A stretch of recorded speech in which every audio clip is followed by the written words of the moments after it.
That new iPhone that you were hoping to get your hands on really soon, well, you might have to wait a while. And that spring onion soup at your local noodle shop, it's not going to be on the menu for some time. In a strange and terrible way, the COVID-19 outbreak is perhaps reminding us why trade really matters.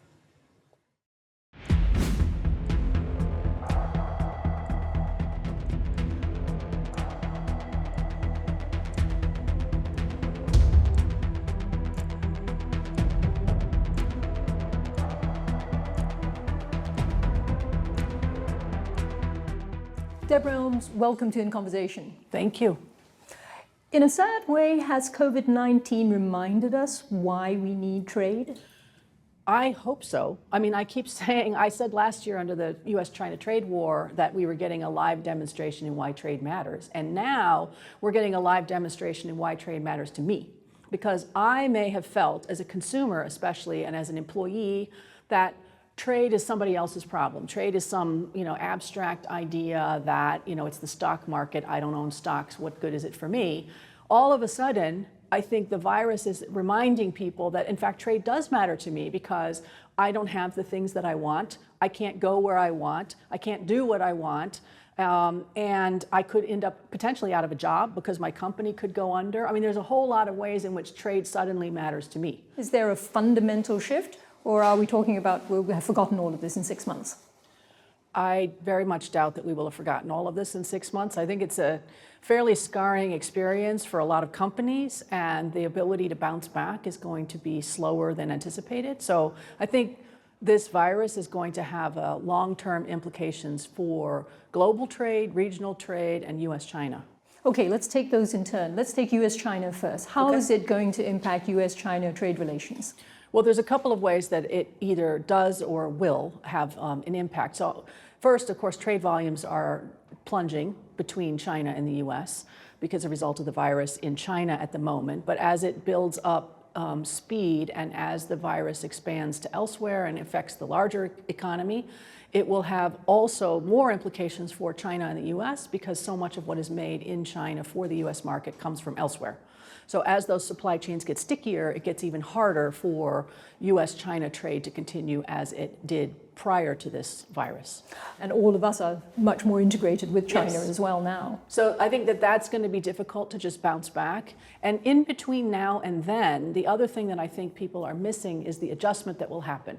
So as an example, if you get used to working from home or you get used to ordering online, or your own patterns of behavior are going to change.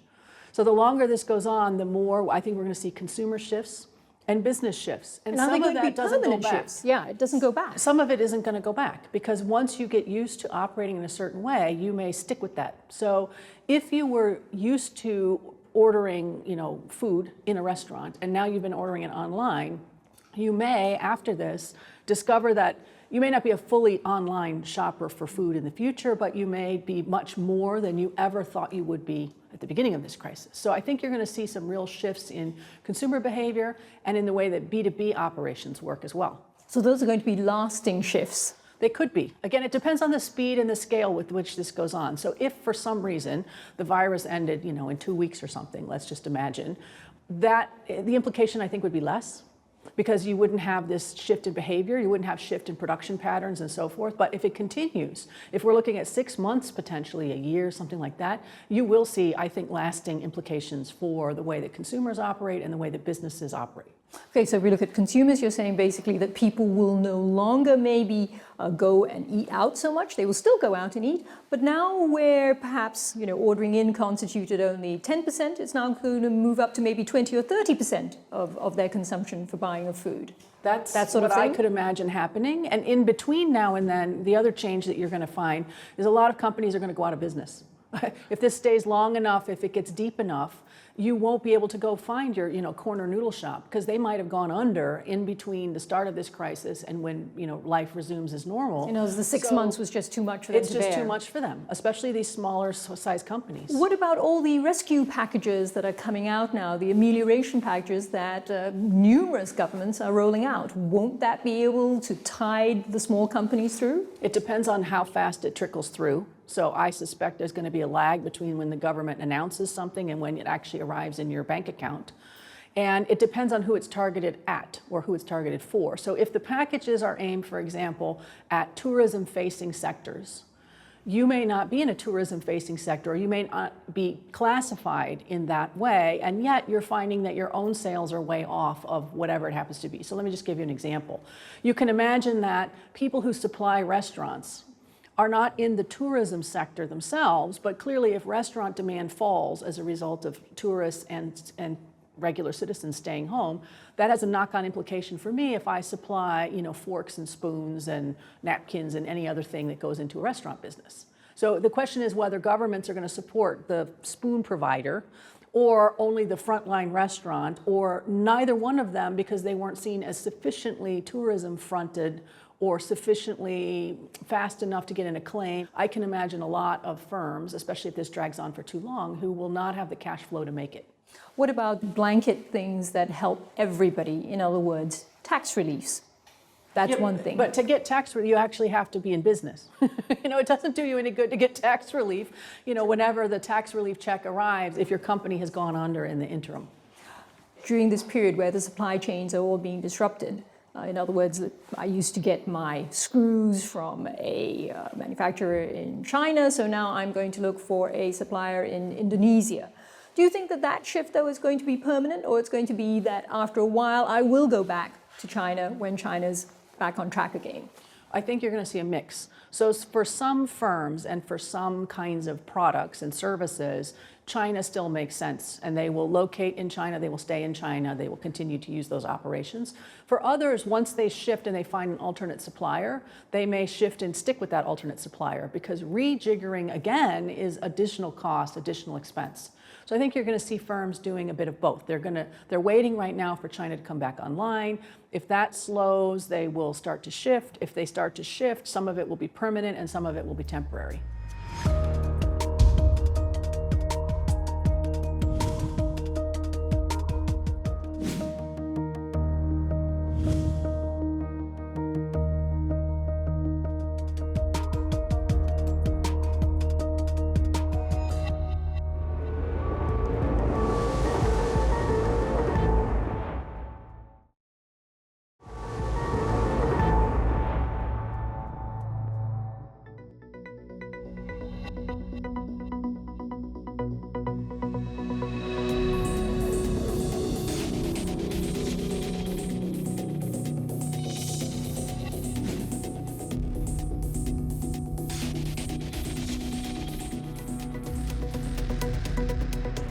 President Trump has so far at least been very complimentary to President Xi in saying that he's talking to him and so on and so forth. And we haven't seen a repeat of some of the nastier comments at the beginning of the epidemic when people were saying, oh, it's going to be, jobs coming back to the US. Yes. That seems to have faded out somewhat. It depends on who you listen to or who you talk to. So some are still seeing this as an opportunity to reshore supply chains. I don't think that will go away, but if the U.S. infection rate spikes and the U.S. finds itself under containment in similar ways to the way the Chinese have been, then it's difficult to argue that this is a great thing, this virus, that it's going to solve many problems for the U.S., it's going to have you change your supply chains back to the U.S. It's going to be harder to make that argument. U.S. relations with China, though, in terms of negotiation, surely that's not going to change if President Trump gets a second term. No. In fact, it could, but there are two ways that U.S.-China could go in this calendar year as we run up to the election in the U.S. Trump could say there's no way that China's going to meet its requirements under the Phase 1 agreement because it was never possible, and now with the virus it's even less possible, so not going to happen. Both sides agree, not going to happen. We will postpone this, we will delay, but it will happen eventually, but just not right now. So tensions stay calm, things go on. The alternative, which I think is at least as likely and maybe more likely, is that Trump, for whatever reason, gets into a spot at home, as an example, stock market plunges, and he says, the Chinese not fulfilling their commitments under Phase 1, my response is to hammer them for their failure to comply with the requirements under Phase 1. So we might, instead of having the water sort of be calm, it would actually escalate between now and November. Because from his perspective, he needs to be reelected. He thinks bashing China is a winning strategy. It's quite easy to do so now because they're certainly not going to meet their commitments. Isn't the difficulty, though, for if he does that, he's already getting a lot of criticism about how COVID-19 is being handled in the US. Health issues are going to be the one that will dominate? If you're the president and you're trying to run for re-election, health is not in your favor. There's no way for you to control that. The virus is the virus. You can't stop it. But what you can do is do something on trade if you're Trump. And you think that's a winning strategy anyway. So how do I keep the focus off this virus, which is a continuing problem for me? I go after China on trade. So China becomes the bogeyman Yes. in all senses. Yes. And because there's such strong consensus in Washington in general that China is a problem, it is not difficult to get people to say, yeah, it's a problem, you need to do something about it, or for them to at least not block the president.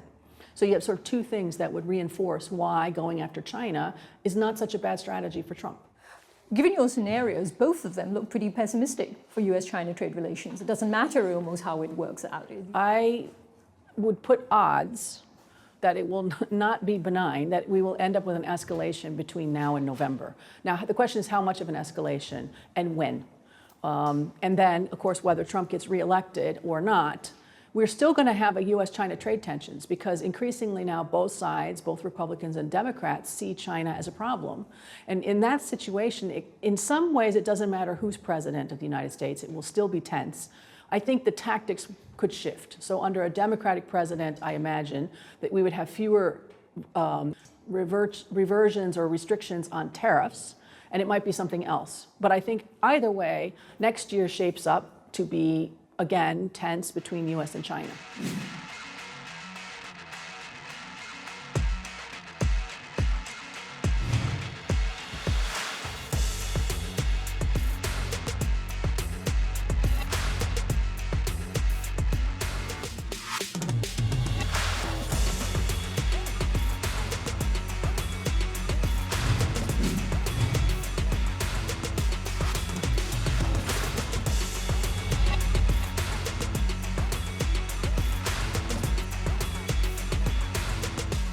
Indonesia said last year that they were going to implement the sales tax on e-commerce, and that applies to startups as well as the big boys, Google, Amazon.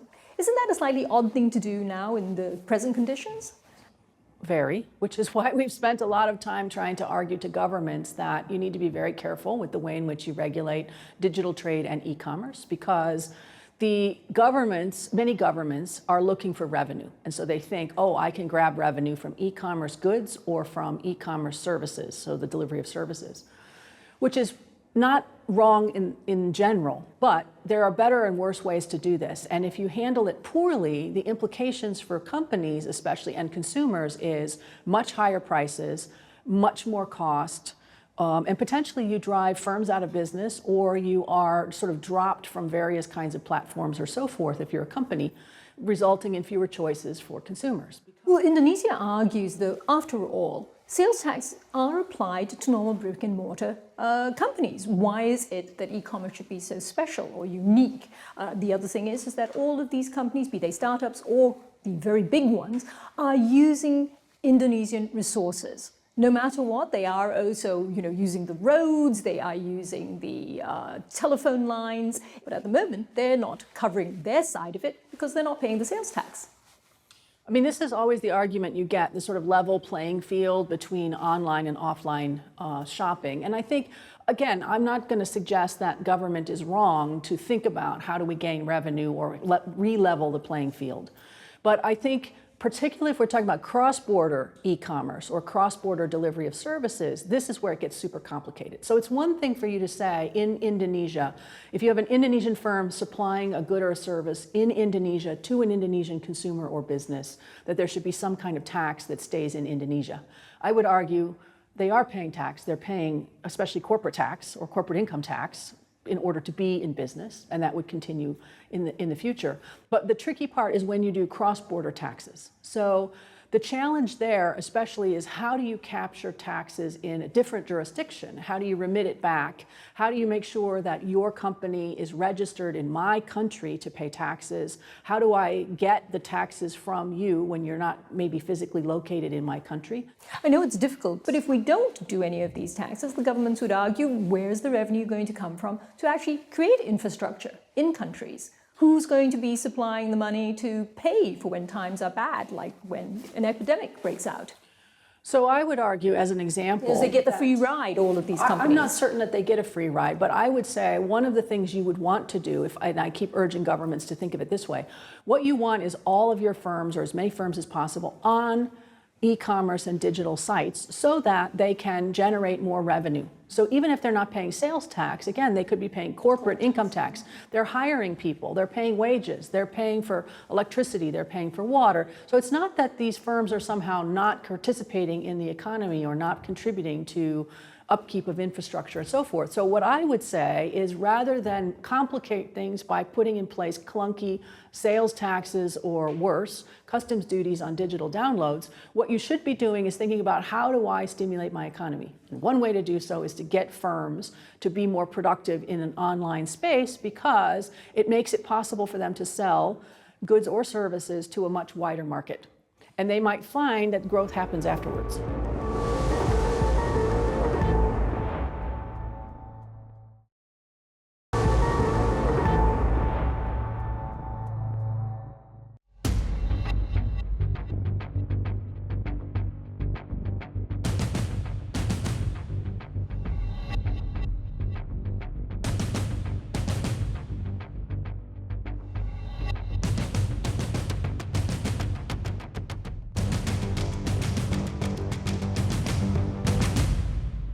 What are the life rafts? What are the things that all of us ought to be scrambling to get onto? I mean, this is a great question. Obviously, we would prefer to have the global trading system be functioning. At the moment, it's not functioning. So the first thing we should do is say, please make sure it's functioning so that this big ship doesn't sink. That hasn't worked. That is, well, I don't think enough people appreciate what it means if that ship goes down. So that's the first challenge. But if the ship starts to go down, what's your alternative? Big regional agreements are better than small agreements, and high quality agreements are best of all. So in ranked order in this region, I would say the Comprehensive and Progressive Trans-Pacific Partnership, CPTPP, is first. And it's first because it's broad, because it's deep, because it has a lot of rules attached to it. So if the global trading system collapses, you have over here much better certainty and much lower risk of operating in and around CPTPP countries, because you know what the rules will be, and they're less likely to change. This sounds wonderful. Yes. But if we look historically at what happened, TPP took decades to get to a point where it could even be signed. It was then agreed to under the Obama administration.